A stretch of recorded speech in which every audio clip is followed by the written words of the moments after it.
and to show that there is hope after going through difficulties, despite any suffering, no matter what type, as I have come to find out that no one is exempt from suffering at one point or the other in their life, and they could still be suffering, and it's okay. We're here for each other. I'm trying to use testimonies that could be helpful, and I'm inviting professionals and inspirational speakers that can give productive suggestions. As a survivor, I hope to inspire others, encourage transparency, and find strength in knowing that those who suffer are not alone, and those that heal against insurmountable odds do exist. And today we will be talking about helping our veterans and those suffering from trauma. Our special guest is Welby O'Brien. Welby is a respected expert on the subject of PTSD, divorce, She's and here. loss. O'Brien draws from extensive research and her own life experience to inspire those who have encountered the same struggles. And from her knowledge on the subjects, she offers hope to those in need. An authority on post-traumatic stress disorder, O'Brien's book, Love Our Vets, Restoring Hope for Our Families, for families of veterans with PTSD, is for caregivers, families, loved ones, and veterans themselves who are struggling to survive the daunting wake of trauma. O'Brien penned this title after marrying a veteran who suffers as a result of his experiences in combat. Welby initiated and facilitates the national support network called Love Our Vets PTSD Family Support LLC. Actively involved in leadership and teaching for over 30 years, Welby has been a welcome guest on radio and television, as well as featured in video productions. Welby, thank you for being with us. You're now on The Cure. Thank you.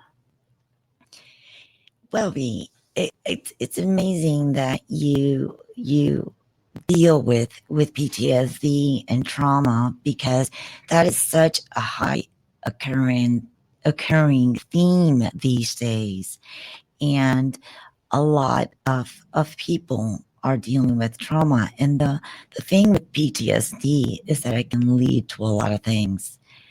But let's start with, you have a background in counseling, and you live with a husband who is 100% disabled. He's a 100% disabled veteran with PTSD.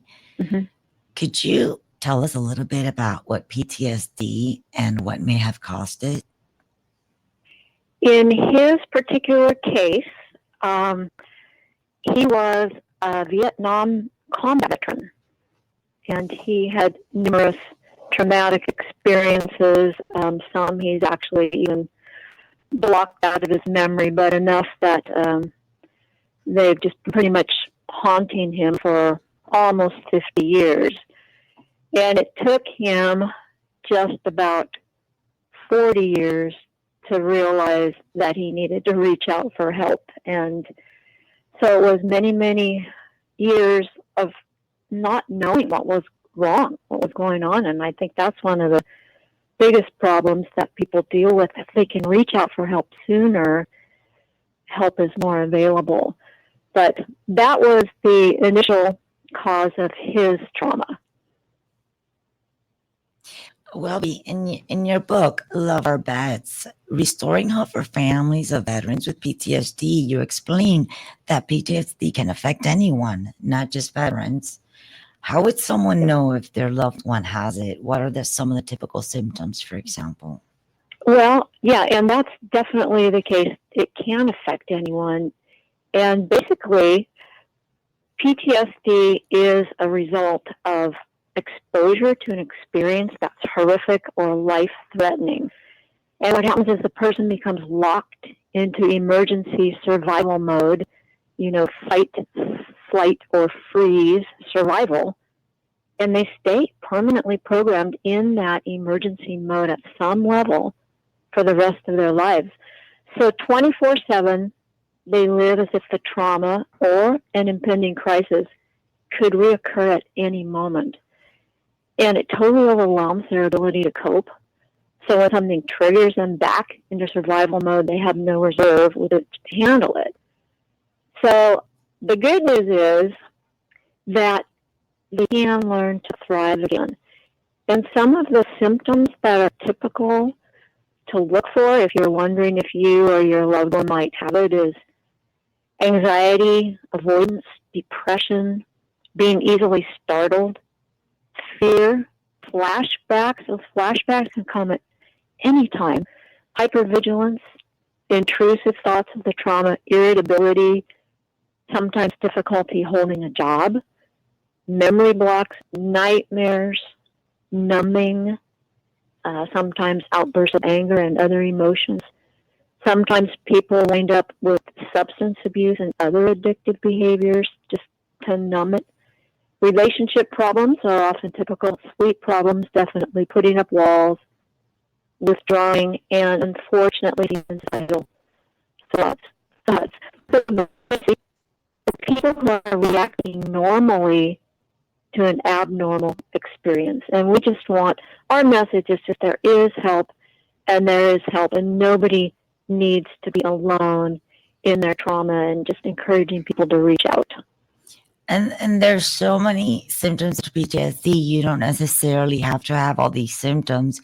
You can have 3 or 4 that could be very debilitating. So right. That's just some of what you can have. Exactly. But everybody's situation is different, and how it manifests from one person to another is different too. And so then what you're doing when someone has PTSD, you're treating the symptoms. But PTSD in itself, is it something that can be cured? Does it ever go away? Being debated.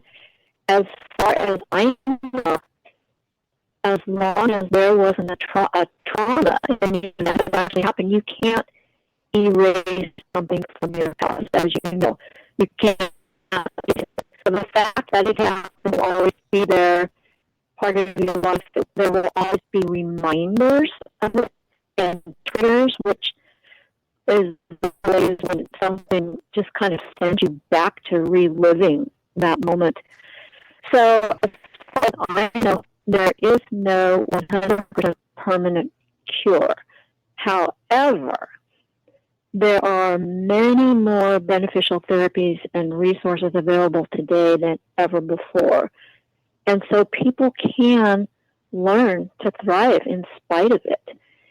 And, I just want to encourage people to reach out, research the options. What kind of therapy or help might be effective for one person may not for another. So talk with others, find out what might have worked for them, talk with people, do the research, and reach out, because there is help. And I have to say, too, that especially with the Lord, He doesn't promise to take away pain and erase trauma from our lives, but He does promise to be with us in it and to walk with us through it. So I know, at least in our family, in my husband's life, the fact that he came to know the Lord over years ago has really been a help to him as he lives day to day. I think it's very important just to accept what's going on, because I know that I do have PTSD. I actually have complex PTSD. Mm-hmm. But then when you accept whatever circumstance, as long as you trust God and it doesn't scare you, mm-hmm. and you learn to accept it. Mm-hmm. And I think that you can do that. At least I did, by mm-hmm. forgiving others and forgiving myself. And when I was able to do that, I was able to accept whatever was going on. And I actually started viewing it a little bit different. It wasn't that, oh, that's not nice, I was destined to suffer. I started thinking of it in terms of suffering is necessary for growth. So everything is a learning experience. And if you really think about it, how everyone in the world is suffering in so many different ways, you're just grateful for where you are. Yeah, and that's a beautiful outlook, and I know you didn't arrive that instantaneously. And forgiveness and acceptance and all that is an ongoing process, and you have to keep revisiting that. It doesn't come once and you're done, as you know, and growth is never done either. It would be No. nice if the Lord said, okay, you're done, you've arrived, you could just relax now. But with Him, nothing is wasted, and that's what I hear you saying. That's just the beauty that everybody has some kind of challenge, and to not run from it, not numb ourselves, but to face it and work it through and get the help and support we need and see the beautiful things that eventually start coming out of it. Because beautiful things do come out of everything. God has a way to turn any tragedy into a blessing. And I actually saw a Facebook post today. It was very beautiful.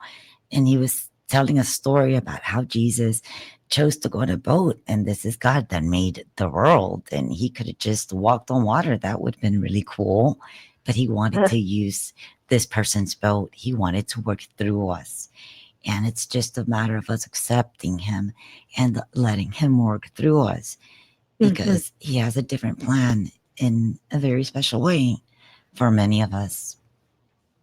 And we think we can see it all, but we only are seeing a teeny piece of what he's doing and what he's got in store.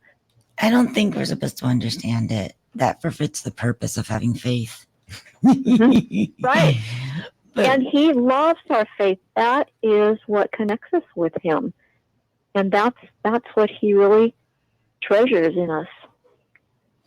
That's our treasure. Yes, and thank God for that. Yes. I don't know, Bobby. How did you go? Did you have much faith before you met me? You know what? That's a very good question. You know what? You kind of guided me into that. See, I'm coming from Bulgaria, where exactly religion, socialistic time, and communism time before that, not really very accepted. So I have learned a lot of faith through my wife. So your life is less lonely now that you have faith. There you go. Very nice. Yeah, and I think that's the way God kind of designed it. We need each other to encourage each other and build each other up, that's for sure. And that's a beautiful thing, though I cannot imagine how difficult it must be. Some people, I mean, some people really